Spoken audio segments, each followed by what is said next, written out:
Do you want any of your Apple Watch, including this Watch 11, to vibrate without making any sound? Here is how to set it on silent mode so you still get vibration alerts for notification, calls, and alarms without a single beep.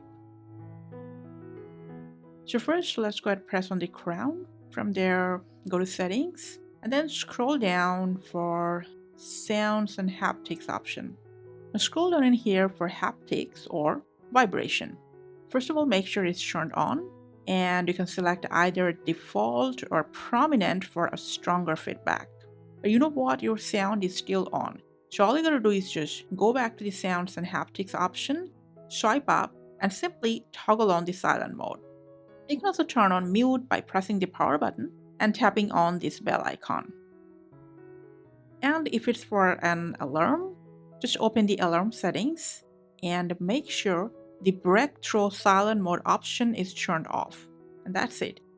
And after that, all your incoming calls, notifications, and alarms will only vibrate. Thanks for watching.